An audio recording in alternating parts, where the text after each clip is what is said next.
When people talk about the history of hockey, they often think about the start of the NHL in 1917. But we are going to be talking about the real birth of the sport that is nearly a century earlier in the early 1800s. So we're going to be looking at a 100-year evolution of trial and error and rulemaking that ended up in what we now know as hockey. Hi, I am Ava, and this is Caelia. Welcome to Ava Sports Talk. This is the new name of the channel. I'm not used to saying that yet. Subscribe to the channel and like this video if you enjoy sports history deep dives. First, we'll talk about the pre-standard era. So this is basically from 1800 to 1874, because after 75 is when we start seeing hockey. Before 75, it's a mess. So in the early 1800s, there's no hockey as we know it today. There's only regional variants of a sport that is similar to what we know as hockey. It's basically just stick and ball played on ice. The British soldiers stationed in Nova Scotia and Ontario began playing this ice shinty and ice hurling, which is the first recorded mention of hockey on ice or equivalent of hockey on ice in North America. The first time it's called hockey, this appears in 1843, over 43 years after they actually started playing the sports. And this is from the diary of a British officer in Kingston, Ontario. By the 1860s, there is a version of the game with the Halifax rules. This was played with wooden sticks and ball and fixed skates. I'm bribing my puppy. Of course, the building announcement had to happen while I was recording, so let's start that part again. By the 1860s, there is a version of hockey called the Halifax rules. And this was played with a wooden ball on ice with fixed blades on the skates. So we're now with actual ice skates, and we have a ball, and we have sticks. We're getting closer to hockey. We're not quite at hockey yet, but we're getting closer to hockey. The big difference with hockey, and I said we're still not at hockey, is that there's no forward passing, which means we're closer to rugby on ice than hockey. It was not quite hockey yet, but we're getting there.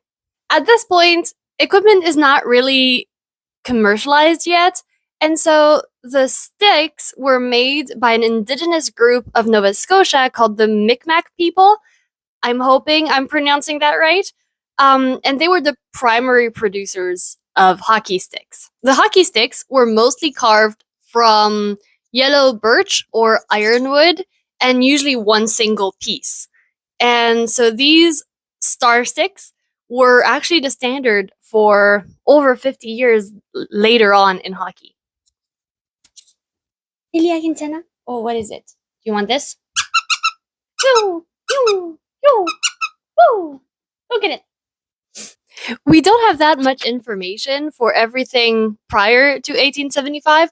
So now that we're getting closer to actual hockey, which is 1875, we start getting a little more information. The main reason we don't really have anything before 1875 is there were no clubs. It was just kind of like city games, rich boy thing. It wasn't really a recognized sport as much as it is now. You can't tell, she's right here. You might see her nose pop in. She wants to play.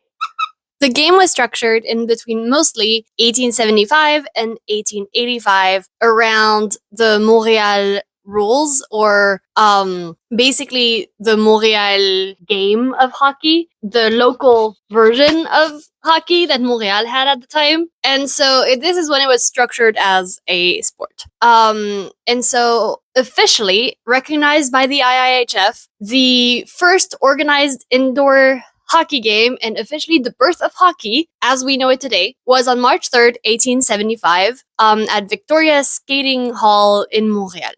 Then we started seeing the very first puck as we know it today, where to prevent the ball for continuously flying into the crowd, organizers decided to use a flat circular piece of wood.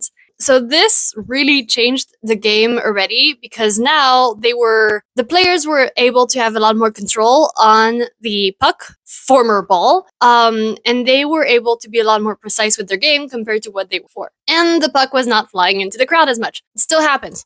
Not for the same reasons, but it still happens. The other thing that it really changed is literally the physics of the game, because when it was a ball, the ball was kind of bouncing around, and now we have a puck that is sliding around. So even the way the game is played is completely different, because instead of trying to catch something that's bouncing around, you're catching something that's sliding around, which is very different. I don't know if y'all ever tried to catch a bouncy ball, like those little bouncing balls you have as kids. They're really annoying to catch if you have the reflex of a sloth, like I do, because I have zero reflex. I have reflex when I'm driving. That's about the only reflex I ever have. I have no reflex. So that was TMI. We're back with my hair being put up because it was exceedingly annoying. So the next big change we have during this period are the McGill rules, which are in 1877. The McGill University is one of the very first university to actually have a team, and is one of the very first organized team. The rules with the McGill University, or the McGill rules, of course she had to do this right now. Caelia, Hajima! Hajima! Anya!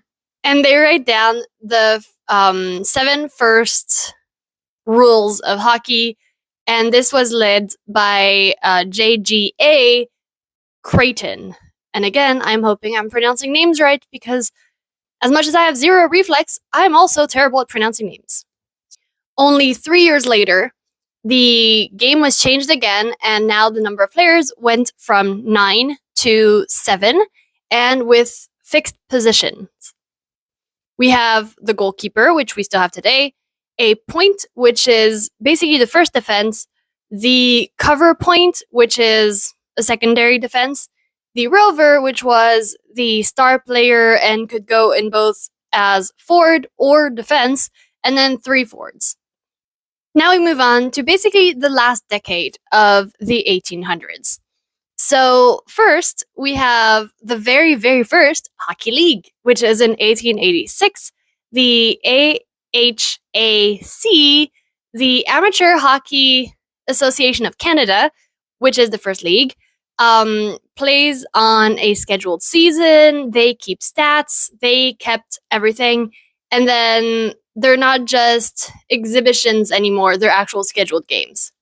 In 1893, a lot of you will know this, the Stanley Cup basically makes its first appearance. So Lord Stanley of Preston was the Governor General of Canada, and he happens to be a really big fan of hockey because he watched his sons, and he just really liked it. And so he purchased a silver bowl and donated it to the best amateur team in the country. And originally this was more of a challenge cup more than a playoff cup like we see today, which means that the team that had it had to be challenged by the team that wanted it. And if the team that wanted it won the game against the team that had it, then they would just take it home with them. And then it just kind of continued. But basically, this is the very start of the Stanley Cup, and our very first Stanley Cup winners are right there.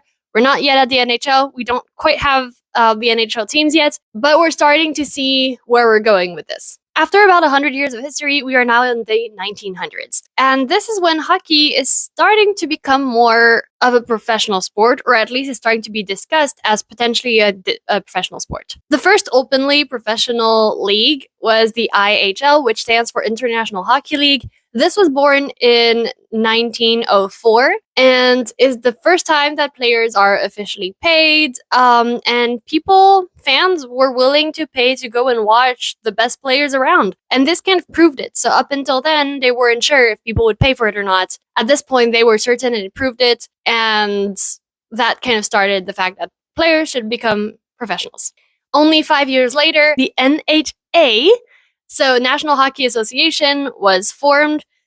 So this league is the direct predecessor to the NHL that we have today. So this introduced the six-man hockey, dropping the rover, which is that position that can do everything, or the star player that did both defense and forwards. That position is dropped. The NHA is also the league that introduces 20-minute period, which standardized the durations of games.